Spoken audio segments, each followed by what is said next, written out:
हाँ, तो कल के विषय पे कुछ विचार दयाराम जी, आपने कल का विषय पे विचार किया कुछ? ओम महाराज जी। हाँ ओम जी। हाँ महाराज जी, थोड़ा बहुत विचार किया। जी। कल गुरु जी से भी बात हुई थी अव्यक्त के विषय में। जी।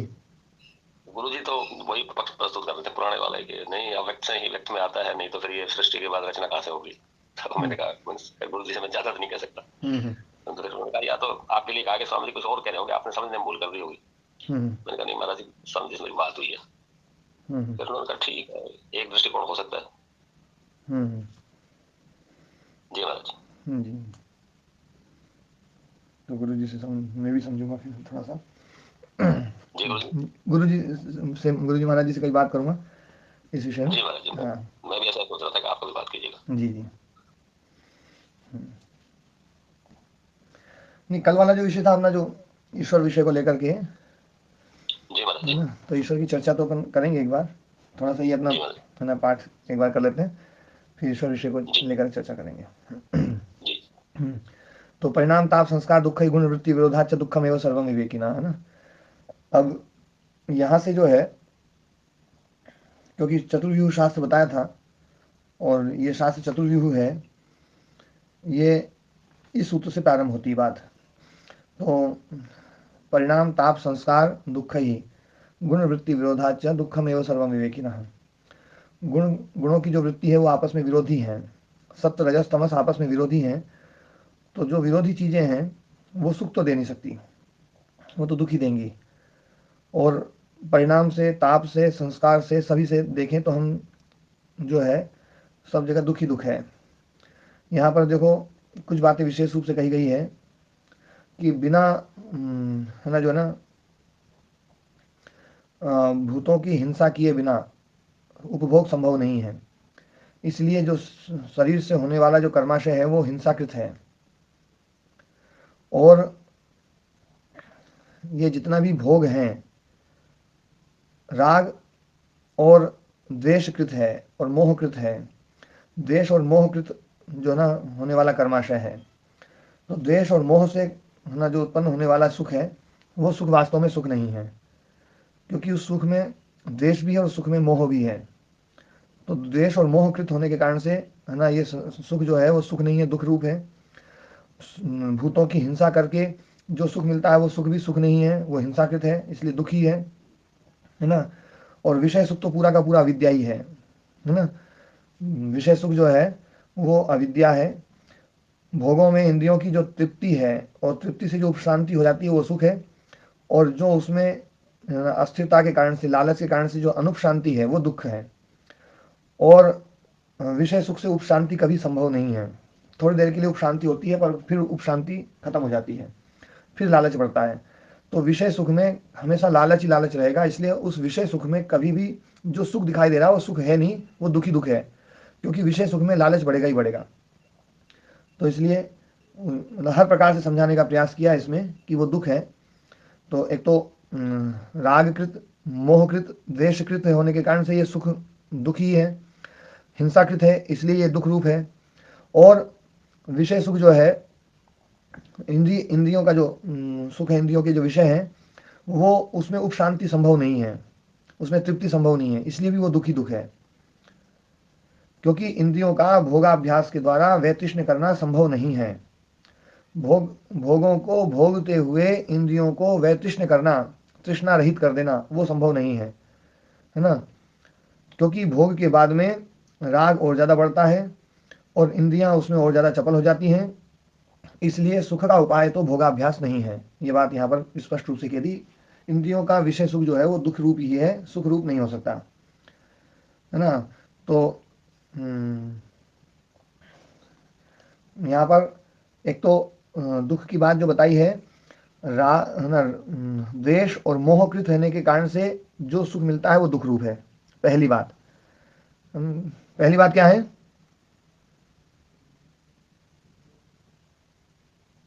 राग और द्वेष से जो सुख मिलता है वो दुख रूप है। हाँ, राग और द्वेष, राग की जगह यहाँ पर मोह शब्द का और प्रयोग कर दिया।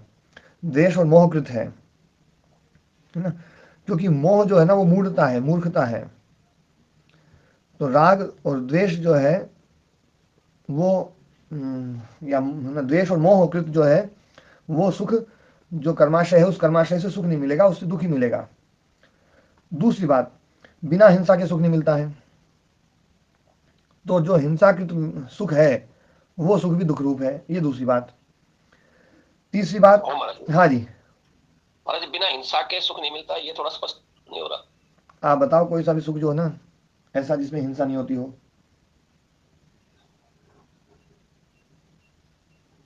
महाराज ऐसा कभी विचार किया नहीं, लेकिन किया तो कुछ समझ में नहीं आ रहा, थोड़ा आप स्पष्ट कर दीजिए। नहीं मतलब जैसे एक आध दो सुख तो बताओ कोई सा भी जिसमें मतलब है ना कि इसमें हिंसा नहीं हो रही है। स्वामी जी, अभी जैसे हम सुन रहे हैं आपको, तो इसमें भी हमें सुख मिल रहा है, तो इसमें हिंसा कैसी है? और पानी पीने में देखो क्या है, आप जो सुन रहे हैं तो जी उस सुनने में पिछले 10 दिन का भोजन का कुछ योगदान है या नहीं है?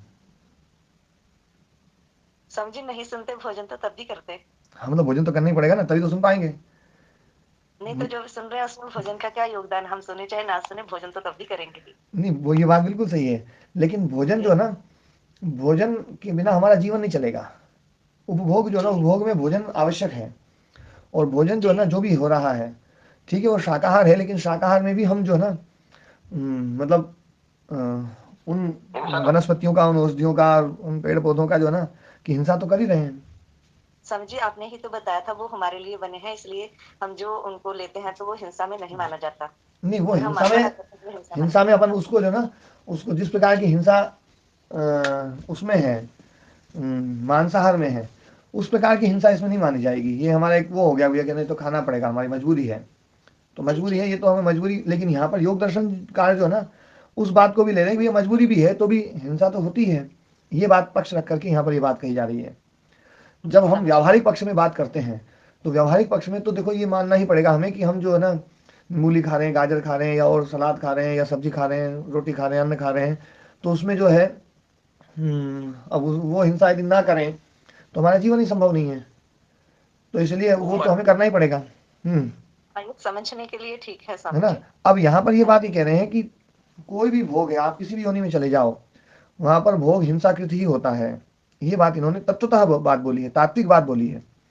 और तात्विक बात बोल करके ये बात कह रहे हैं कि जीवन में बिना हिंसा के जीवन जिया नहीं जा सकता, इसलिए इस जीवन को खत्म किया जाए।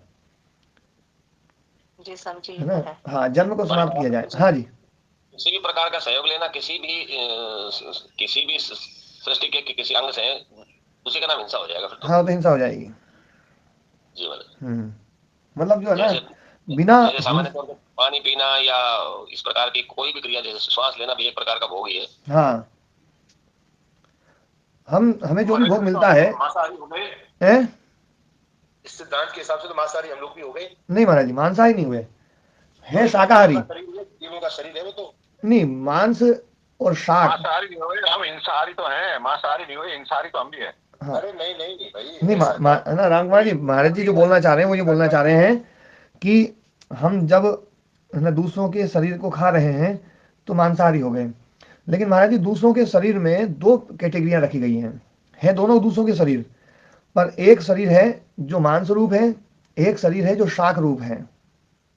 अरे जी, वो तो आपने शाक नाम दिया है, वो उसमें मांस भरा है, वो भी तो उसी पर दूसरे टाइप का मांस है वो, उसको हम नहीं शाक महाराज क्यों जी, कह रहे हो? वो शाक जो है ना इसलिए बोल रहे हैं क्योंकि ये जो विभाग है ना, ये विभाग मेरे द्वारा किया हुआ नहीं है, ये विभाग प्रकृति के द्वारा किया हुआ है। प्रकृति में दिखाई देता है कि कुछ जीव हैं जो बिल्कुल मांस नहीं खाते हैं, वो शाक खाते हैं, तो शाक उनका खाने का धर्म है, वो मांस नहीं खाएं, मांस खाएंगे तो गलत है। और जो मांसाहारी हैं तो मांस खाएंगे, वो शाक नहीं खा सकते, उनकी मजबूरी है ना। तो हमारा जो शरीर है वो शाक की श्रेणी का है, तो शाक की श्रेणी का होने के कारण से हमें शाकाहार तो लेना पड़ेगा। और शाकाहार लेना पड़ेगा तो उसमें हमें ये देखना पड़ेगा कि कम से कम हिंसा हो, कम से कम हिंसा हो, हम अनावश्यक रूप से पेड़ पौधों को नुकसान न पहुंचाएं। हाँ, स्वयं की रक्षा के लिए, स्वयं की सुरक्षा के लिए यदि हिंसा करनी पड़ रही है तो वो हिंसा तो है, लेकिन वो हिंसा उस श्रेणी में नहीं आएगी। मतलब देखो महाराज जी, इसमें यहाँ पर धर्म की बात करें कि कौन सा धर्म है, कौन सा धर्म है, पाप पुण्य की बात करें, तो ये बिल्कुल वो है कि आपके यहाँ पर कोई नुकसानदायक जीव आ गया और उस जीव की हत्या करनी पड़ रही है। मान लीजिए कोई शेर आ गया, कोई चीता आ गया, और वो जो ना नरभक्षी हो गया है, और ऐसा लगता है कि वो अपने समाज के, अपने लोगों को मतलब जो ना उनको है ना मार रहा है, तो अब अपनी रक्षा करना ही हमारा कर्तव्य है। और उसके तहत उसको पकड़ भी नहीं पा रहे हैं, पर एक जगह ऐसी स्थिति आ गई हुई है कि उसको मारा जा सकता है, तो फिर उसको मारना पड़ता है। तो वो मारना और एक गाय को मारना, दोनों में बहुत अंतर है, जमीन आसमान का अंतर है। गाय को जो मारा जा रहा है, वो उपकारी जीव होने के बाद में भी मार दिया गया, वो कोई नुकसान नहीं पहुंचा रही थी, फिर मार दिया। और वहां पर जो मारा गया है उसके पीछे का ध्येय ये था कि भैया इससे हम अपना नुकसान बचाएं। तो इन दोनों स्थितियों में हिंसा का स्तर जो है ना वो अलग अलग रहेगा। और ये तो मनुस्मृति में बिल्कुल साफ साफ भी है, ये सब चीजें हैं। तो उसको हम हिंसा क्यों मान रहे हैं? वो तो अपना जो है ना अपना नहीं, पर हिंसा देखो, योग दर्शनकार तो हिंसा मानेंगे उसको कि वो हिंसा तो है। देखो हाँ जी, कोई गाय किसी के गेहूं के खेत में घुस जाए, वही बैठे वही खाए, वही बैठे वही खाए, अब तो वो हिंसा नहीं हुई, जो गेहूं का मालिक है उसके प्रति। नहीं, तो उसकी रक्षा करना, वो रक्षा कर सकता है, वो बिना मारे रक्षा कर सकता है। गाय से गेहूं को बचाने में बिना हिंसा के भी वो है ना जो है ना गेहूं को बचा सकता है, तरीके हैं उसके। जी गुरु जी। बाकी कुछ जीव ऐसे जिनसे आपको कोई तरीका ही नहीं मिलेगा कि वो है ना उनको मारे बिना जो है ना संभव नहीं है, आपको मारना ही पड़ेगा उनको। अब जैसे मलेरिया की कीटाणु है, पागल होगी तो मारना पड़ेगा महाराज जी। हाँ, गाय पागल जाती मारना पड़ता है। भगवान कृष्ण ने मारा था बैल को एक, तरीका नहीं बचा ना फिर कोई, तो मारना ही पड़ेगा। जो ये बात मैं बोल रहा हूँ ना, देखो कितने बड़े गोभक्त, कितने बड़े गोपालक, और गायों के प्रति इतना वो है ना जो ना उनका जीवन कितना विशेष रहा, लेकिन बैल पागल हो गया, और वो पागल इस रूप में हो गया कि उसमें मतलब वो तो बहुत नुकसान कर रहा था, तो उसको मारना पड़ा, है ना। अब उसको अपन थोड़ा सा ये बोल देते हैं भैया वो राक्षस बैल का रूप धारण करके आया या कुछ भी आया, तो भी भगवान कृष्ण ने उसको मारा कि ये गलत है। तो वो महाराज जी जो है ना, बैल पागल तो होते नहीं सुने, कुत्ता तो पागल हो जाते हैं। नहीं महाराज जी, बैल भी पागल हो जाते हैं, गाय पागल हो जाती है महाराज जी। वो अपने आश्रम में हुई थी ना एक गाय पागल, हमारे महाराज जी 15 दिन पहले हमारे मोहल्ले में एक आकल पागल हो गया था। हाँ, बहुत लोगों को नुकसान पहुंचाया। हाँ, और उस पर पानी डालते ही है ना, पागल कुत्ता काट लेता है तो भड़क जाते हैं। हाँ, पागल कुत्ता काट लेता, कई बार ऐसी स्थिति हो जाती है। रोग होता है फोबिया हो जाता है पागल कुत्ता काटने से। हाँ, और वो ज्यादा समय तक जिंदी भी नहीं रहती, वो पानी में अपने फेस देखेगी मर जाएगी, वो पानी को देखते ही मर जाती है, पानी उस पर डालने पर मर जाती है ना जो ना, मतलब बहुत जल्दी प्राण छोड़ देती है, वो अंतिम अवस्था होती है उसकी, मतलब वो रोग में से पहले जो ना, मरने से पहले वो बिल्कुल अनकंट्रोल हो जाती है वो। और कभी कभी गाय तो मरते हैं, ज्यादा चिंता की बात नहीं है, आत्मा तो मरती नहीं है, ये चीटी तो मरते हैं, तो कोई खास बात नहीं। हाँ, नहीं, पर बात हिंसा की चल रही थी ना। देखो योग दर्शनकार जो है यहाँ पर जो बात बोल रहे हैं, ये बात बिल्कुल एकदम तत्व की निचोड़ वाली बात बोल रहे हैं। ये मतलब जो ना जैसे वेदांत में 3 सत्ता है ना, एक प्रातिभाषिक सत्ता, एक व्यावहारिक सत्ता और एक पारमार्थिक सत्ता। व्यावहारिक सत्ता और पारमार्थिक सत्ता की दोनों के सत्य जो ना थोड़े से अलग रहेंगे। व्यावहारिक सत्ता में देखो, जीवन का व्यवहार को चलाने के लिए आपको ये सब चीज़ें जो है ना, इसमें यदि आप ये पढ़ के भैया तो ये तो अपन खा रहे हैं तो हिंसा हो रही है, ये हो रहा है वो हो रहा है, तो इसमें किया ही नहीं जा सकता। इसलिए वहाँ पर तो ये समझ करके भी देखो, अब हमें शरीर मिल गया है, और इस शरीर को चलाने के लिए विधान भी है ना, शास्त्रीय विधान है, वेदों का विधान है कि आप अन्न खाएं या कंद मूल फल फूल खाएं। और तो जितना जरूरी है उतना हम है ना इस प्रकृति से ले लें और अपने जीवन को चलाएं।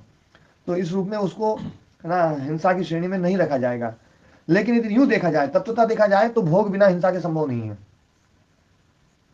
कोई भी भोग हिंसा के बिना संभव नहीं है। ये पारमार्थिक सत्ता है, पारमार्थिक सत्य तो यही है। और योग दर्शनकार उस पारमार्थिक सत्य की बात करके यहाँ पर ये बता रहे हैं कि जीवन में दुख ही दुख है, हिंसाकृत कर्माशय है, और सब कुछ चीजें, और जो भी कर्माशय हम बनाते हैं तो है ना दुख तो बहुत सारे लोगों को देते ही हैं। भोजन का भी छोड़ दें तो भी बहुत सारे दुख ऐसे होते हैं जो है ना दिए जाते हैं। जी महाराज जी, धर्म का मार्ग और आत्मचिंतन के मार्ग में तो भेद तो रहेगा। पाप पुण्य की परिभाषा से देखेंगे तो अलग रहेगा, और यदि हम है ना शुद्ध आध्यात्मिक दृष्टि देखेंगे तो आध्यात्मिक दृष्टि में ये पता चलेगा कि जो जिसको हम पुण्य मानते हैं वो पुण्य भी कहीं ना कहीं है ना कुछ पाप है ना की कमाई करवा देता है। इसलिए हमें जो है उससे बचने का तरीका यही है कि जीवन दोबारा जन्म ना हो। तो जन्म ना हो, ये बात जो है ना सभी शास्त्रकार बोलते हैं इस बात को तो जी। और जो भी हमारा कर्माशय है वो द्वेष और मोहकृत है, ये भी बिल्कुल पक्का है। तो मोहकृत होने के कारण से वो कर्माशय दुख ही देगा, है ना। सुख दिखाई दे रहा है पर वो सुख भी दुख रूप है। और है ना जो ना हिंसाकृत है कर्माशय। और है ना विशेष इंद्रिय विषय जो है वो इंद्रिय विषयों में है ना कभी भी सुख मिल नहीं सकता, क्योंकि इंद्रिय विषयों का भोग जो है वो है ना भोग का अभ्यास ना कभी भी भोग से निवृत्त नहीं करा सकता है, कभी भी उपशांति नहीं ला सकता है, कभी भी वैतृष्ण नहीं कर सकता है। इसलिए भोगाभ्यास जो है, इंद्रियों का भोगाभ्यास के द्वारा वैतृष्ण करना संभव नहीं है।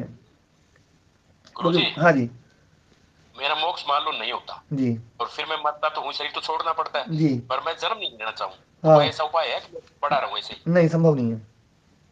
ये अपने आप होगा, मेरी समझ काम नहीं करेगी। हाँ, ये वो व्यवस्था जो ना, ये जो व्यवस्था अपन एक व्यवस्था को अपने को स्वीकार करते हैं ना, जो वो इसलिए आवश्यक है। मैं तो ये सोचता हूँ गुरु, मरने के बाद यदि मोक्ष नहीं होता तो पहाड़ पर जाकर बैठ जाओ, अच्छा। कुछ ना करो, जन्म ना लो। हाँ, क्या करें? तो भगवान ये कहेगा आपसे कि ये जिंदा जी जब पहाड़ पे बैठ सकता था तब तो बैठा नहीं और ये मरने के बाद में पहाड़ पे बैठने की बात कर रहा है। ऐसा ऐसा सोचेंगे? तो बैठाओगे तो मानो नहीं। क्यों जी नरेश जी? तुम्हें मोह है। ये बात तो भगवान सोच सकते हैं, गुरु जी ये बात तो भगवान सोच सकते हैं। गुरु जी समझ नहीं पाया। मैं यूं कह रहा हूँ, जैसा आपने कहा ना कि मरने के बाद में मैं ना यूं सोचता हूँ पहाड़ पे बैठ जाऊं और कुछ ना करूं, तो भगवान ये सोचते होंगे कि आदमी जो है जब जिंदा था, जब ये पहाड़ पे बैठने की स्थिति में था, तब तो पहाड़ पे बैठा नहीं, अब मरने के बाद में क्यों बिठाऊंगी इसको? पर गुरु जी मैं जन्म नहीं लेना चाहता किसी भी योनि में। हाँ, मैं देख लिया यार, सब के अलावा कुछ नहीं। हाँ, ओम नरेश जी, इस जीवन के अंत में जैसी स्थिति होगी वैसी ही आगे होगी। इस जीवन में जो स्थिति हम आरंभ कर देंगे वही मिलेगी आगे।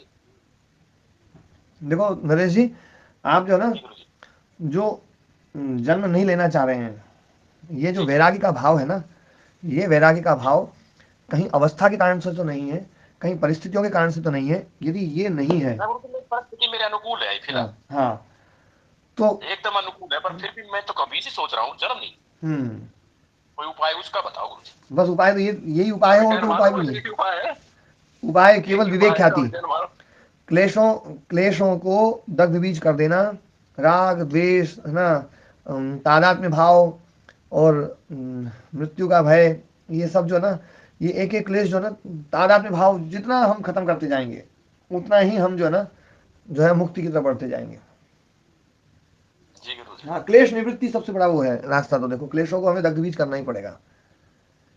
अभी तनु हुए हैं, कमजोर हुए हैं, और आलम्बन आने पर फिर जागृत हो जाते हैं, राग भी आ जाता होगा, द्वेष भी आ जाता होगा, क्रोध भी आ जाता होगा, और सब चीजें आ जाती होंगी। आलम्बन आने पर सब चीजें आ जाती हैं। गुरु जितनी मन में बेईमानी की कई क्लेश रह गए तो भी मैं चाहता हूँ कि ना, ये इतनी बेईमानी बन गई है। हाँ, तो बिना क्लेश के तो संभव नहीं है। देखो वहाँ बिल्कुल बिना टिकट की यात्रा नहीं है। टिकट जो है ना लेनी पड़ेगी, और टिकट है क्लेशों को देना पड़ेगा। क्लेश दे दो तो टिकट मिल जाएगी, और क्लेश रख लोगे ना तो टिकट नहीं मिलेगी। तो ये जो है ना, ये सब परिणाम दुखता है जो बताई ना। परिणाम दुखता का अर्थ बताया, तो परिणाम दुखता में क्या क्या बात बताई है कि ये सारे जो सुख है वो द्वेष और मोहकृत है, पहली बात। सारे जो सुख है वो हिंसाकृत है, और सारे जो सुख है वो इंद्रिय विषयों का सुख है, जो कि है ना भोगाभ्यास के द्वारा मिल रहा है, पर भोगाभ्यास के द्वारा कभी भी स्थायी सुख नहीं मिल सकता है। उसमें उपशांति कभी भी नहीं हो सकती है, उसमें लालच, चंचलता, अस्थिरता बढ़ती ही जाती है। इसलिए ये सारे के सारे सुख ऐसे हैं जैसे बिच्छू के विष से डर करके और हम बिच्छू से भगे और सांप से कटवा लिया। तो ये सुखों की ऐसा मतलब यहाँ पर एक उदाहरण दिया। ये परिणाम दुखता है। और ताप दुखता जो है, ये सारा को सारा जो ना ताप का ही अनुभव है। द्वेषानुविद्ध चेतना चेतन साधनाधीन तापानुभव तत्रास्ति द्वेषज कर्माशय। ये सारा का सारा कर्माशय द्वेषज कर्माशय है, द्वेष से युक्त है। सुख साधनानि च प्रार्थयमानः कायेन वाचा मनसा च परिस्पन्दते ततः परम अनुगृह्णाति उपहन्ति च इति परानुग्रह पीड़ाभ्याम धर्माधर्मो उपचिनोति स कर्माशय लोभान् मोहाच्च भवति इत्येषा ताप दुःखता उच्यते। मतलब रजोगुण के कारण से जो हम है ना ज़्यादा मतलब जो क्रियाएं कर रहे हैं और उस क्रिया के कारण से जो ना उसमें दूसरे का अनुग्रह और है ना उसका उपघात करते हैं और उस अनुग्रह और पीड़ा के द्वारा धर्म और अधर्म का चयन उपचय करते हैं, संचय करते हैं, तो वो कर्माशय जो है ना लोभ और मोह के कारण से होता है। ये ताप दुःखता है। मतलब परिणाम दुःखता तो आगे है, ताप दुःखता का मतलब है कि रजोगुण शुरू से शुरू हो रहा है और रजोगुण जो है ना दुख का कारण है। रजोगुण दुख का कारण है, तो ये प्रारंभिक क्षण से ही हम इसमें दुखी होने शुरू हो गए हैं। हम किसी सुख को लेने के लिए जो मेहनत कर रहे हैं, काम कर रहे हैं, परिश्रम कर रहे हैं, उसमें ताप दुःखता शुरू से ही प्रारंभ है। परिणाम आगे तो जो सुख जो ले रहे हैं उसका जो बाद में मिलेगा वो बात की बात है, लेकिन यहाँ पर रजोगुण के कारण से प्रारंभ से ही दुख है। रज दुख दुख रूप है।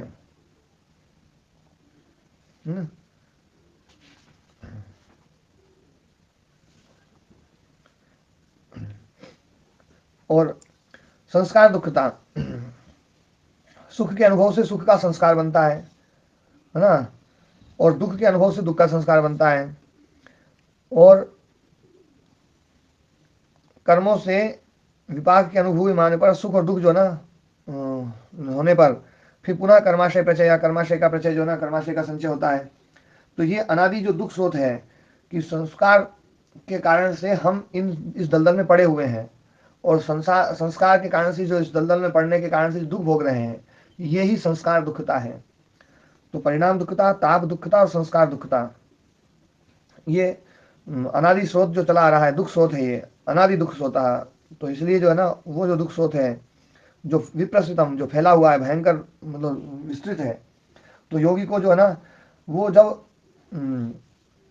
योगी के लिए वो प्रतिकूल है, दूसरे के लिए भले कभी अनुकूल हो सकता है वो, लेकिन योगी के लिए प्रतिकूल है। तो अक्षिपात्र के समान जो है ना योगी है वो है ना जो है जैसे आँख जो है मकड़ी के जाले से भी कष्ट पाती है, शरीर नहीं पाता है लेकिन है ना आँख तो पाती है, ऐसे योगी जो ना आँख के समान है। तो आँख के समान होने पर भले ही दूसरे व्यक्ति को विषय सुख दे या है ना जो ना, लेकिन योगी को तो ये सारे सुख भी दुख ही देते हैं, क्योंकि वो उसके परिणाम को, उसके ताप को, इसके संस्कार को देखता है। वो आगे दुख मिलेगा, वर्तमान में दुख है और पहले भी दुख बहुत भोगा है, और उन सब चीज़ों को देखते हुए वो दुखम एवं सर्वम विवेकिना, विवेकी मानता है कि ये सब कुछ दुख ही है, ऐसा मान करके व्यवहार करता है। तो ये योगी अक्षिपात्र के समान है। अक्षिपात्र का उदाहरण बस ये है कि मकड़ी का जाला शरीर को कष्ट नहीं देता है, आँख को कष्ट देता है।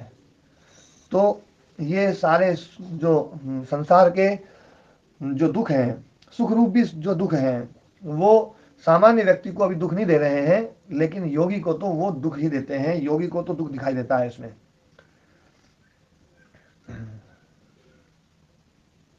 और फिर ये बात बताई गई कि ये गुणवृत्त जो है ये बहुत चलायमान है, क्षिप्र परिणामी है। क्षिप्र परिणामी गुणवृत्तम चित्तम उक्तम, चित्त को गुणवृत्त कहा गया है और क्षिप्र परिणामी है, बहुत जल्दी बदलने वाला है, चलम है, चलायमान है, विकारशील है। तो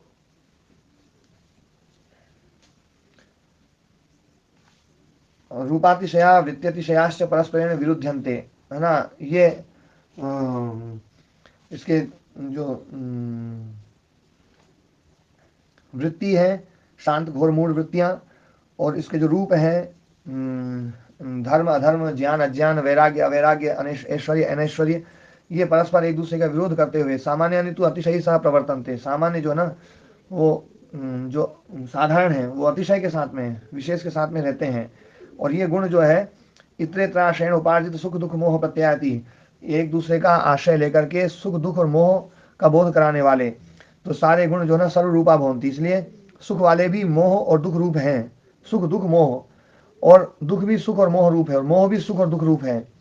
तो ना इसलिए आपस में विरोधी होते हुए, एक दूसरे के साथ में काम करते हुए, एक दूसरे में गुथे हुए होने के कारण से केवल सुख रूप है ऐसा मानना गलत है।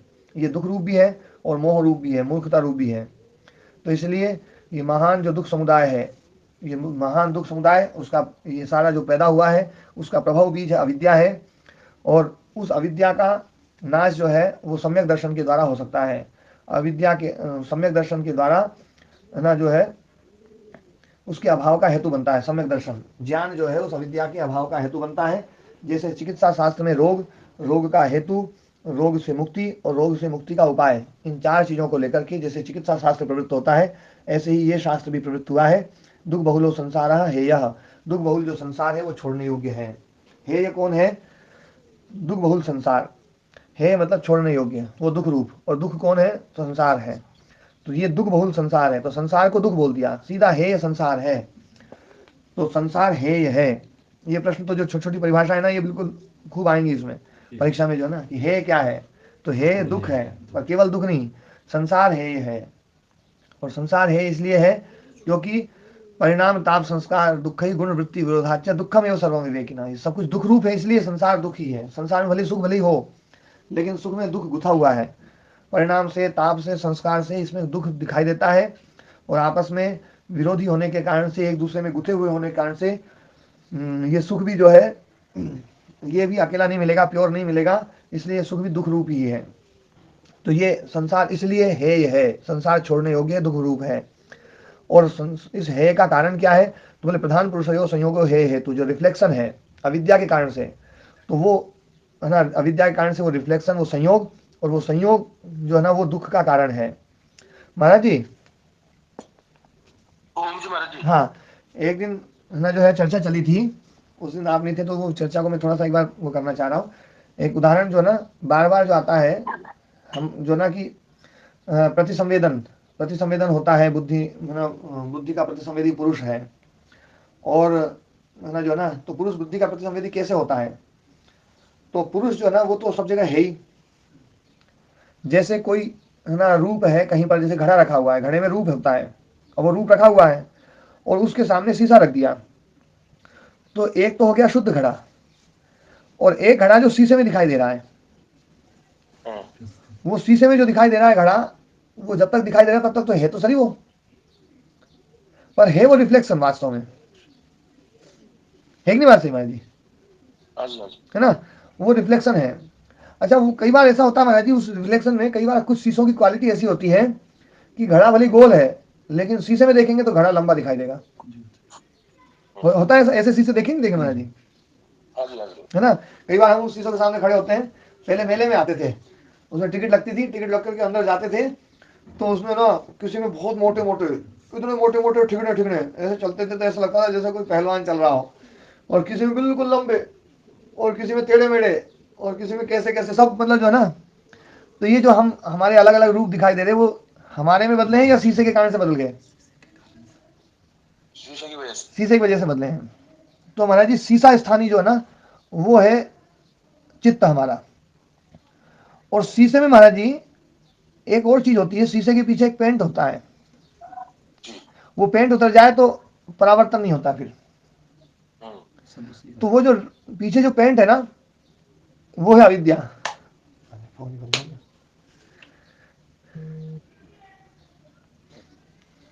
मारा भी बटन ही बंद है, बस और की नहीं को ना संघात नहीं जुड़ा ना। हाँ, संघात गड़बड़ हो गया है, अलग लग रहे। तो महाराज जी शीशा है, शीशे के पीछे जो पेंट है ना, उस पेंट के कारण से रिफ्लेक्शन हो रहा है, और रिफ्लेक्शन के कारण से फिर शीशा नहीं दिखाई देता है। शीशा जो है ना, जो बाहर वस्तु है उस रूप वाला दिखाई देता है कि नहीं महाराज जी? शीशे का कलर क्या दिखाई देगा फिर? जो बाहर कलर है, मान लीजिए बाहर लाल दीवार है तो पूरा शीशा लाल ही लाल दिखाई देगा, बाहर दीवार पीली है तो शीशा पूरा पीला दिखाई देगा। और शीशे की गेंद बना दो, और वो जो गेंद है ना, उस गेंद में सब तरफ रिफ्लेक्शन हो, ऐसा हो, मतलब मणि जैसे होती है, और उस मणि को लाल फूल में रख दो तो बिल्कुल लाल लाल दिखेगी, पीले में रख दो तो पीली पीली दिखेगी। तो ऐसे ये चित्त जो है ना, इस चित्त में महाराज जी ये क्वालिटी है कि ये रिफ्लेक्ट करता है, और ये आत्मा को रिफ्लेक्ट करता है, क्योंकि सब तो वही है, विद्यमान तो वही है, और उस विद्यमान में ये जो है रिफ्लेक्ट करता है, पर रिफ्लेक्शन जो है ना वो अविद्या के कारण से है। वो अविद्या वाला जो कलर, वो जो पीछे जो कलर होता है शीशे में, और अविद्या हट जाए तो इसका रिफ्लेक्शन समाप्त हो जाएगा। फिर ये जैसा है ना वैसे ही रह जाएगा, फिर ये जड़ जड़ हो जाएगा। ये अभी उस अविद्या के कारण से ये चेतन जैसा दिखाई दे रहा है, चेतनता रिफ्लेक्ट हो रही है, और उस रिफ्लेक्शन के कारण से सबसे पहला जो इसमें धर्म आता है, वो धर्म आता है महाराज जी कि मैं हूं। उस रिफ्लेक्शन का सबसे पहला परिणाम है अहंकार, मैं हूं। जब तक ये मैं और मेरा का भाव है तब तक समझ लो कि रिफ्लेक्शन है, अविद्या है। और उस अहम के बाद में फिर वो अपना विस्तार करता है कि एको हम बहुत श्याम, मैं बहुत हो जाऊं। फिर उसका विस्तार है, इंद्रिय रूप हो जाना, मन रूप हो जाना, है ना, विषय रूप हो जाना, फिर भूतात्मक रूप हो जाना, ये शरीर हो गया, पंच महाभूत रूप हो गया। फिर शरीर से बाहर निकल करके जो और वस्तु है उनके साथ में तादाद में होना। पर उसमें जो जो मैं का जो बोध है, मैं का जो भाव है, वो मैं का भाव उस पुरुष के रिफ्लेक्शन के कारण से है। और ये जो रिफ्लेक्शन है महाराज जी, ये रिफ्लेक्शन ही करता है वास्तव में, ये रिफ्लेक्शन ही भोगता है। आत्मा जो शुद्ध है ना, वो तो है, जैसे अब अपन मोटे दिख रहे हैं तो अपन मोटे दिख रहे हैं, पर अपन थोड़ी मोटे हैं। अपन पतले दिख रहे हैं तो पतले अपन थोड़ी दिख रहे हैं, शीशे कारण से सब कुछ शीशा जैसा रहेगा वैसे ही आत्मा दिखाई देगी, पर वास्तव में वो आत्मा नहीं है। जैसे शीशे का कलर लाल नहीं है लेकिन वो लाल दिखाई दे रहा है, तो लाल दिखाई दे रहा है, वो जब तक लाल दिखाई देगा, जब तक वो अविद्या नहीं हटेगी, वो रंग पीछे वाला नहीं हटेगा। तो वो, और उस चित्त में ऐसे है कि वो जो कलर है और जो शीशा है, उसमें से जैसे ही अपन पीछे से कलर हटाएंगे तो रिफ्लेक्शन समाप्त हो जाएगा। लेकिन कलर और शीशा एक ही मान लो, बिल्कुल तादाद में भाव है, बिल्कुल एक रूप है।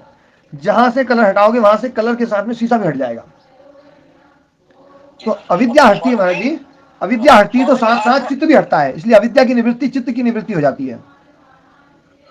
स्वामी जी, आत्मा जो है वो है केवल, हाँ रिफ्लेक्शन चित्त में है आना चाहिए ना। हाँ, रिफ्लेक्शन में चित्त में जो रिफ्लेक्शन है ना वो है का ही आ रहा है, और मैं हूं में जो हूं है ना वो उसी का ही है। मैं हूं, ये कहां से, इसकी रिफ्लेक्शन कहां से आ रही है? इसकी रिफ्लेक्शन जो ना, ये चित्त में जो है ना, जो आया ना, जो पहला विकार, चित्त में जो पहला विकार आया है उस रिफ्लेक्शन के कारण से, वो मैं हूं। तो मैं हूं में जो है ना वो तो आत्म तत्व का है, और जो मैं हूं में जो है वो अहंकार इसका चित्त का है। तो चित्त का अहम और आत्म तत्व का है, दोनों मिलकर के बन गया मैं हूं, है ना। जी, तो ये हाँ, चित्त जड़ है, जड़ है, बिल्कुल बिल्कुल जड़ है। जैसे शीशा बिल्कुल बिना कलर का है, उसमें कोई कलर नहीं है शीशे में। आत्मा का है और चित्त का मैं हूं, ये जब चित्त जड़ है तो मैं हूं कहां से विराज है? नहीं, चित्त मैं हूं ये चित्त की विशेषता है। चित्त में जो रिफ्लेक्शन है उस रिफ्लेक्शन का पहला परिणाम है मैं हूं, और वहां से उस मैं हूं में चेतनता है, चेतनता आ गई और वो सब कुछ काम करता है, वो सब सोचता है मैं ही सब कुछ हूं। और उस रिफ्लेक्शन में हम ये देखते हैं, वो अपने आप को ये बता देता है कि देखो ये चित्त अलग है, चित्त अलग है और मैं तो बिल्कुल अलग हूं, और मैं बिल्कुल अलग, और मैं चेतन। पर वो जो मैं हूं जो ना, वो अलग जो बता रहा है, वो वास्तव में रिफ्लेक्शन को बता रहा है। ये रिफ्लेक्शन में चित्त की क्वालिटी है। हाँ, ये चित्त की क्वालिटी है।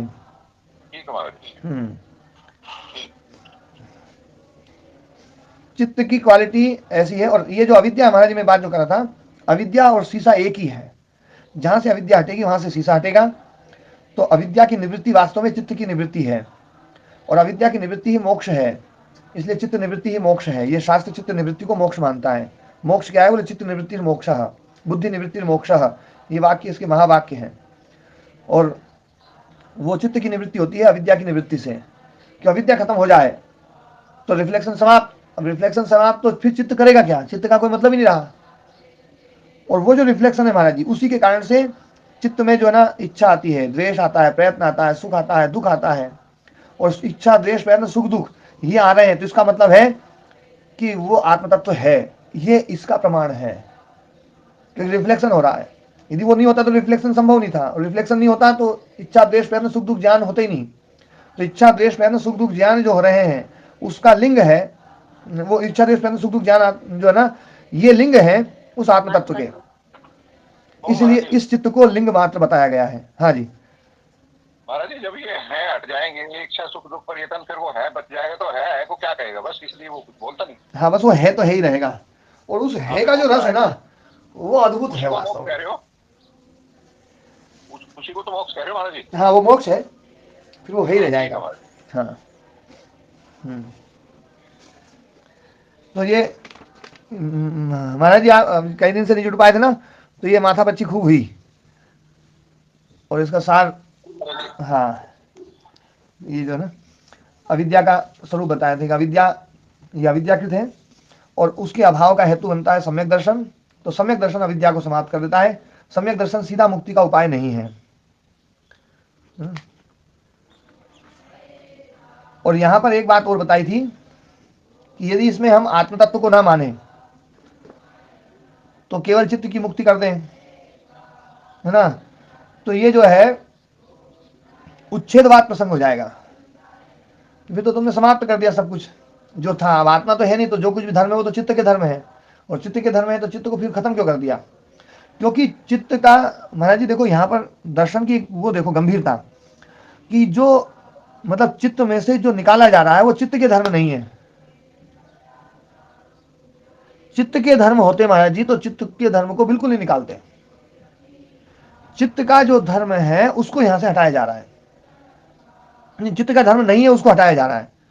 जो रिफ्लेक्शन है ये मतलब जो ना वास्तव में चित्त का धर्म नहीं है, और चित्त का धर्म ना होते हुए भी वो चित्त में दिखाई दे रहा है। ये अविद्या है। तो अविद्या क्या है? अविद्या जो धर्म चित्त का नहीं है वो धर्म चित्त में मान लेना, और विद्या क्या है? जो धर्म उसका नहीं है उसको हटा देना, ये विद्या है। तो हमारा जो दर्शन है वो कोई भी अव्यवहारिक बात नहीं बोल रहा है। जो लोग आत्मा को नहीं मानते हैं तो उनको ये सारे के सारे धर्म चित्त के मानने पड़ेंगे और स्थायी धर्म मानने पड़ेंगे, और स्थायी धर्म को वो हटाएंगे तो उच्छेदवाद प्रसंग होगा कि जो जिसका स्थायी धर्म है वो उसमें से हटेगा कैसे? इसलिए बौद्धों का उच्छेदवाद प्रसंग जो है ना उसके द्वारा शंकराचार्य जी ने उसको मतलब उसका खंडन किया था।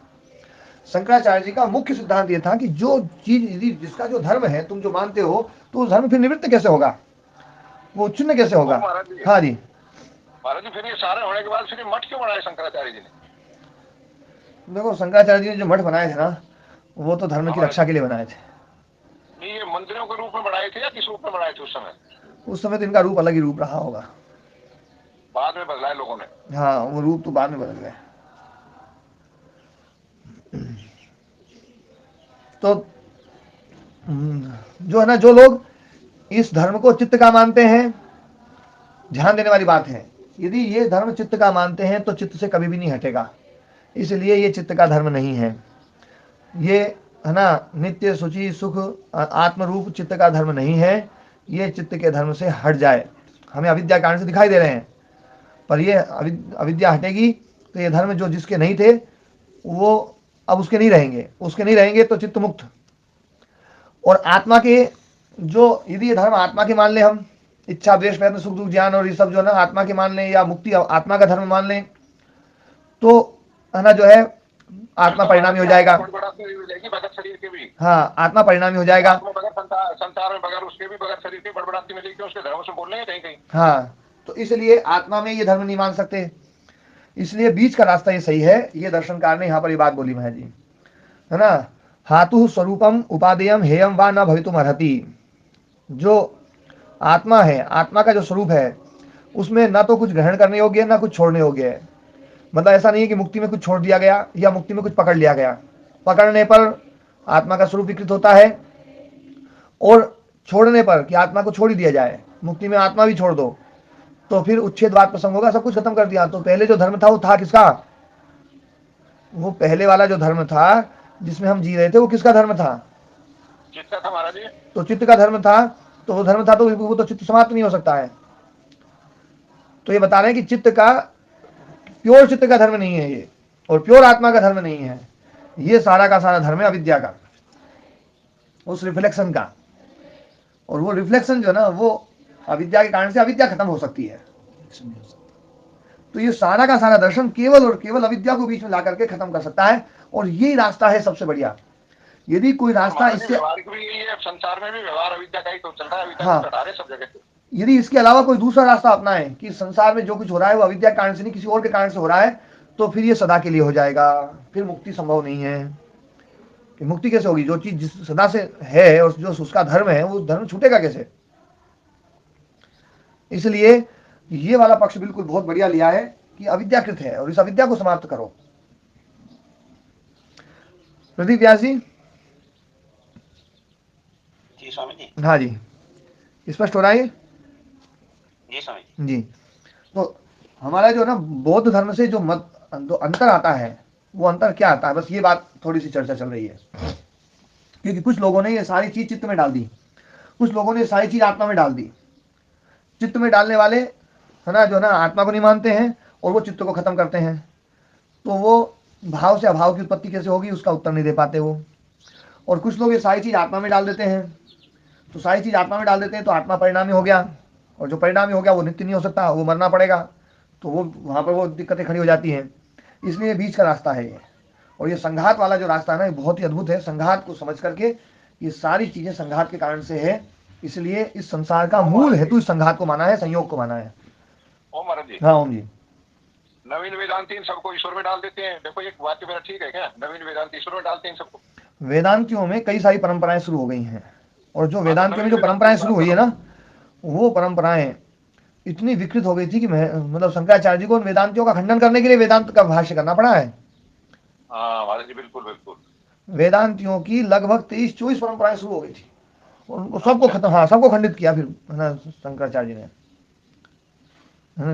मतलब जो है महाराज जी, अब आप दोबारा आए हो, इन्हें प्रतिपादित कर देखो, मोने तो पूरा विश्वास हो, ये खंडित हो ही नहीं थी। मैं नहीं, वो तो देखो उन्होंने तो कर दिया था काम, वो तो बहुत ही अद्भुत मेधा के धनी थे। नहीं महाराज जी, अब भी वही हाल है। आप जो है ना देखो, तो ये जो है महाराज जी, हाँ जी महाराज जी, बस इतना समझ में आया आपके सारी चर्चा से कि वास्तव में ये अविद्याकृत जो शीशा है चित्त रूपी, इसमें जो रिफ्लेक्शन हो रहा है वो रिफ्लेक्शन को ही हम सत्य माने बैठे हैं। हाँ, वो रिफ्लेक्शन हटेगा नहीं, बल्कि वो शीशा ही हटेगा, तब वो रिफ्लेक्शन हटेगा जी। वास्तव में जैसा जीव के रूप में जो पुरुष स्थापित किया जा रहा है योग दर्शन में भी, वो पुरुष वास्तव में रिफ्लेक्शन मात्र ही है, केवल रिफ्लेक्शन मात्र। जी महाराज। मतलब उसी को बोलते हैं अहंकार युक्त पुरुष, जी महाराज, है ना। और उसी पुरुष को तादात्म्य पुरुष बोलते हैं, और उसी पुरुष को वृत्ति सारूप्य पुरुष बोलते हैं। जी महाराज जी, जी महाराज। ये वृत्ति सारूप्य पुरुष, तादात्म्य पुरुष, अहंकार युक्त पुरुष। पुरुष शब्द का प्रयोग होने से महाराज जी व्याख्या बहुत ज्यादा ऐसी होगी कि वो पुरुष शुद्ध पुरुष के लिए ही पुरुष शब्द का प्रयोग कर लेते हैं, तो वहां जाकर सारी गड़बड़ हो जाती है। हाँ, संघातात्मक पुरुष, देखो कई सारे शब्द बोल रहा हूं मैं। संघातात्मक पुरुष, है ना, अहंकार युक्त पुरुष, तादात्म्य वाला पुरुष, वृत्ति सारूप्य वाला पुरुष, उसी के लिए जीवात्मा शब्द का प्रयोग है। जी महाराज। जी। फिर हेयम दुखम अनागतम, अब दुख बता रहे हैं कि दुख क्या है। जो ना हे तो हान और हानोपाय चार बताए, तो चारों में भैया हे क्या है। तो जो दुख है, जो अनागत है, अभी आने वाला है, आया नहीं है अभी, आएगा, वो दुख जो है ना वो छोड़ने योग्य है। जो आ चुका है वो तो छोड़ा नहीं जा सकता, वो तो खत्म हो ही गया, है ना। तो जो अनागत है वो दुख है। और वो अनागत जो दुख है वो योगी को ही दुख देता है, भोगी को नहीं देता है इतनी जल्दी से। ये बड़ी गजब की बात बोल रहे हैं, और ये बात कई बार पल्ले नहीं पड़ती है कि अभी योगी बनो ही क्यों, भोगी बनो। योगी को ही दुख मतलब तो योगी को दुख दिखाई दे रहा है, औरों को दिखाई नहीं दे रहा है, तो सभी के लिए है, तो सबके लिए। पर भोगी को जब दुख है ना, जो है ना, अच्छे से अच्छे भोगी भी जो है ना वो 8 में आते हैं, और फिर पता चलता है वास्तव में दुख है। इसलिए हम जो है ना, जो है ना देखते हैं इतिहास में, बड़े से बड़े है ना भोग में संलिप्त लोग जो है ना, वो लोग भी योग मार्ग की तरफ चल पड़े, वो योगी बन गए, है ना। इसके सबसे जीते जागते उदाहरण है ना, जो है शतक त्रय लिखने वाले भर्तृहरि जी। भर्तृहरि जी हैं, और अपने महात्मा बुद्ध भी हैं। हाँ, सभी नहीं, महात्मा बुद्ध तो भोगी वाला जीवन नहीं था उनका, लेकिन भर्तृहरि जी तो बिल्कुल भोग में आसक्त थे। उनका यदि श्रृंगार शतक देखेंगे तो बिल्कुल भोगानुसक्त जो है ना, भोग में लगे हुए हैं। और जब महाराज श्रृंगार शतक जो है वो भर्तृहरि जी का ऋषि बनने के बाद का लेख है या पहले का? वो पहले का है। ऐसा भी हो सकता है महाराज जी कि महाराज कि उन्होंने सिर्फ संसार के इतनी आकर्षण को दिखाने के लिए बाद में लिखा हो। अब वो पता नहीं क्या हो सकता है, जैसे भी हो सकता है, पर वो होना जो है जी महाराज। हाँ, शब्दों से तो ऐसा नहीं लगता कि ये किसी ऋषि के द्वारा लिखा गया है। हाँ, उसमें सारी व्याख्याएं बड़ी खतरनाक है। तो है ना, जो है मतलब ऐसे बहुत सारे भोगी हैं जो मतलब भोग में आसक्त थे। वो भोग में आसक्त का मतलब कोई राजा ही नहीं, डाकू भी हो सकता है। बड़े बड़े डाकू जो है ना भोग में आसक्त रहे, भोगों के कारण से हिंसा करते रहे, सब कुछ करते रहे, बाद में पता चला गया ये तो बहुत भयंकर दुख है, तो महात्मा बन गए, है ना। आप और दूर क्यों जाओ, स्वामी श्रद्धानंद जी को देख लो, जी महाराज। है कितने भोग में आसक्त थे और कितने भोग को बिल्कुल एकदम ठोकर मार करके चल दिए, जी है ना। तो वास्तव में दुख तो है भोगों में, पर ये दुख जो है ना दिखाई नहीं दे रहा है भोगी को, योगी को दिखाई देता है कि बहुत भयंकर दुख है। तो योगी संसार को फिर जो है ना बहुत सेंसिटिव हो जाता है वो। भूख का दुख तो सबको लगता है, भूख का दुख सबको होता है, पर जो है ना जो सेंसिटिव नहीं है उसने भोजन किया मस्त हो जाता है, उसको फिर फिक्र नहीं रहती आगे की। लेकिन जो सेंसिटिव व्यक्ति है वो व्यक्ति जो है वो देखता है यार अब तो पेट भर गया है, पर 6 घंटे बाद फिर दुख आएगा, फिर 6 घंटे बाद फिर दुख आएगा, फिर 6 घंटे बाद फिर दुख आएगा, तो उसको वो दुख जो है ना परेशान करता है। कई बार ऐसा लगता है ना जो है कि ये सेंसिटिव होने के कारण से ज्यादा दुख है, इसलिए सेंसिटिव मत रहो, निष्फिक्र हो जाओ। और ये बात जो बोलते हैं ना वो लोग ज्यादा सेंसिटिव रहते हैं, उनको कल के लिए है ना जो है ना बढ़िया गाड़ी चाहिए, उनको है ना जो है ना मतलब वास्तव में जो है ना कितने सेंसिटिव होते हैं वो, कि इतने सेंसिटिव होते हैं कि 10-10 दिन के लिए 15-15 दिन के लिए है ना उनकी जो ना ड्रेस तैयार रहती है। मैंने ऐसे लोग देखे हैं बिल्कुल भयंकर बड़ी बड़ी अटैची और 50-50 जोड़ी कपड़े, और वो लोग ये बात बोलते हैं कह रहे क्यों बिना मतलब है ना जब वो चिंता कर रहे हो, बिना मौज करो है ना, क्यों आगे के टेंशन लेते हो। और मैं देखता हूँ आगे की टेंशन ज्यादा ले रहे हैं 50-50 जोड़ी कपड़े बिल्कुल प्रेस एकदम है ना, पजामा ऐसा अलग ढंग का, कुर्ता अलग ढंग का, उसकी जैकेट अलग ढंग की, और एक एक जोड़ी 20-20-30-30 हजार की है, और 20-20-30-30 हजार की एक एक जोड़ी हमारे हर्षवर्धन जी बोल रहे हैं, बता रहे हैं ना जो है। और इतना मतलब, और वो लोग ये उपदेश देते हैं, अरे टेंशन, जो ज्यादा सोचता है वो ज्यादा दुखी रहता है। तो मैं सोचता हूँ कि देखो यार ये आदमी यदि सोचता नहीं तो इतनी बड़ी अटैची क्यों लेके चलता। तो महाराज जी वो लोग जो है ज्यादा नहीं सोच रहे हो, तो उनके पास है आराम से जीवन जी रहे हैं, और नहीं ज्यादा मैं सोचने वाला क्यों करेगा वो? नहीं, वो ज्यादा सोचते वो महाराज जी ज्यादा सोच रहे हैं, वो सेंसिटिव बहुत ज्यादा है, उनको रात को नींद नहीं आती। उनको यदि ना, उनको यदि मैं हकीकत बताऊं उनकी 5-6 दिन की ड्रेस बची हो तो उनको ना नींद नहीं आती है, और जैसे जैसे ड्रेस खत्म होने लगती है वैसे वैसे तो बहुत ज्यादा टेंशन में जाते हो तो वो तो बहुत ज्यादा सेंसिटिव वास्तव में देखा जाए तो। लेकिन दूसरों को बोल रहे हैं कि सेंसिटिव मत बनो। तो मैं ये कहना चाह रहा हूं कि सेंसिटिव ये भी है, सेंसिटिव योगी भी है, दोनों ही सेंसिटिव है।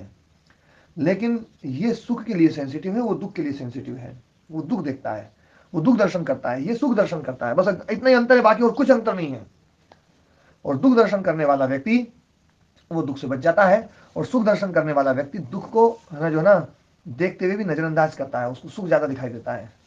तो ये हेयम दुखम अनागतम, जो अनागत दुख है वो हेय है, छोड़ने योग्य, उसको छोड़ दिया जाए, दुख ना आए। और उस दुख का कारण बताया, दृष्टि दृश्य और संयोगो हे हेतु, दृष्टा और दृश्य का जो संयोग है वही है हेतु है ना। तो मतलब हम दृष्टा और दृश्य के संयोग के कारण से हम अपने स्वरूप को बिल्कुल अलग रूप मानते हैं।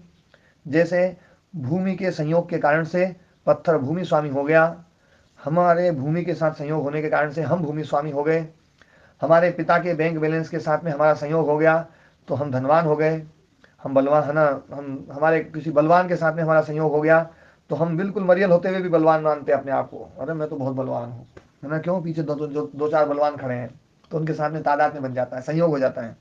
तो संयोग जो है वो जो धर्म नहीं है वो धर्म लाके खड़ा कर देता है, संयोग की ये विशेषता है।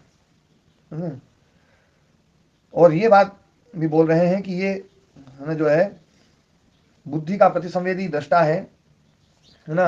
दृश्य धर्म सारे के सारे ये बुद्धि में ही है, लेकिन दृश्य धर्म बुद्धि में होते हुए भी, प्रमेय धर्म बुद्धि में होते हुए भी जो प्रमाता धर्म है वो संयोग का है। तो संयोग के कारण से प्रमाता धर्म आ जाता है, प्रमाता धर्म आते ही चित्त में सब प्रमेय धर्म है, और प्रमाता धर्म खत्म हुआ तो प्रमेय धर्म समाप्त, इसलिए चित्त निवृत्त। ओम महाराज जी, ओम जी। ये प्रतिसंवेदी जो शब्द, इस पर भी महाराज जी बहुत बहुत बड़ा पखेड़ा है। ये प्रतिसंवेदी हम सामान्य तौर पे हमने ऐसा माना हुआ है कि वो आत्मा दृष्टा है, शुद्ध आत्मा, और ये सारा कर्म उसका दृश्य है, और इस रूप में हम फिर आत्मा को ही परिवर्तनशील मान लेते हैं, आत्मा में ही सारे विकार मान लेते हैं। हाँ, तो इसलिए प्रतिसंवेदी की मैंने खूब अच्छे से व्याख्या कर दी थी। जी महाराज जी। हाँ, उस दिन सही समझ में आ गया था ना पूरा वो। जी महाराज बिल्कुल समझा। हाँ, और वो व्याख्या जो है ना मैंने कई और दूसरे आचार्यों से भी चर्चा करी, तो वो उसकी व्याख्या अलग ढंग से कर रहे थे। मैंने जब बताया ना तो उन्होंने कहा बोले हाँ यही सबसे बढ़िया व्याख्या है। जी महाराज, आत्मा को प्रत्यक्ष संवेदी मान के वो आत्मा को वो मतलब कर्ता रूप में मान लेते हैं, जबकि वहाँ कर्म रूप में बताया जा रहा है। जी महाराज जी। तो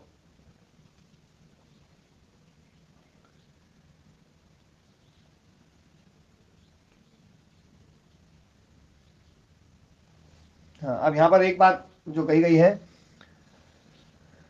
कि सन्निधि मात्र से ये है ना जो ना अयस्कांत मणि के समान जो ना सन्निधि मात्र से उपकारी है। दृश्यत्वेन भवति पुरुषस्य स्वम दृश्य रूपस्य स्वामिनः। दृश्यत्व के रूप में, दृश्यत्व धर्म के रूप में चित्त जो है पुरुष का स्व बन जाता है, दृश्य रूप स्वामी का। और वो स्वामी जो है ना वो स्वामी वो दृश्य रूप वाला बन जाता है, वृत्ति सारूपी बन जाता है केवल सन्निधि मात्र से। जैसे सन्निधि मात्र से आत्मा की उपस्थिति मात्र से चित्त में चेतनता आती है, चेतनता के कारण से चित्त में जो भी धर्म दृश्य धर्म है वो सारे के सारे दृश्य धर्म आत्मा के दिखाई देने लगते हैं। तो ये आत्मा जो है फिर वो दिखाई, जो जैसा है वो वैसा नहीं दिखाई देता, फिर आत्मा वृत्ति सारूप वाला दिखाई देता है। और वृत्ति सारूप वाला दिखाई देकर के आत्मा को हम वैसा मानते हैं, फिर सारे धर्म आत्मा में अध्यारोपित कर देते हैं। तो यह अविद्या ही है। और पर यह संयोग जो है ये अनादि संयोग है, और ये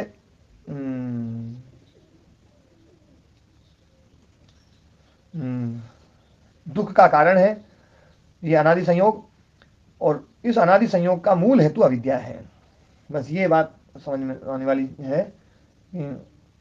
अर्थकृतः, अर्थकृतः मतलब ना अविद्याकृतः, अनादि अर्थकृतः संयोगः, अर्थकृतः पदार्थकृतः अविद्याकृतः संयोगः हे हेतु दुःखस्य कारणम। तो ये संयोग का हेतु के विवर्जन से, उसको हटाने से आत्यंतिक दुख प्रतिकार हो जाएगा। आत्यंतिक दुख प्रतिकार मतलब जहां पर कोई अंत ना आए, अंत की निवृत्ति हो जाए, है ना, अनंत दुख प्रतिकार हो जाएगा। अकस्मात तो बोले कि दुख हेतु हो परिहार्य से प्रतिकार दर्शनार्थ। दुख के हेतु के, दुख का जो हेतु है, जो परिहार्य है, जो हटाया जा सकता है, उसके हटने से दुख का हेतु अविद्या और वो परिहार्य है। अविद्या को परिहार्य माना है। परिहार्य मतलब जिसको हटाया जा सकता है, तो वो है ना परिहार्य है, उसके प्रतिकार दर्शनार्थ, उसके हटाने से ये दुख जो है आत्यंतिक निवृत्त हो जाता है। तब यथा पाद तलस्य भेद्यता कंटकस्य भेद्यत्वम परिहारा कंटकस्य पादानधिष्ठानम पाद प्राण व्यवहितेन व अधिष्ठानम।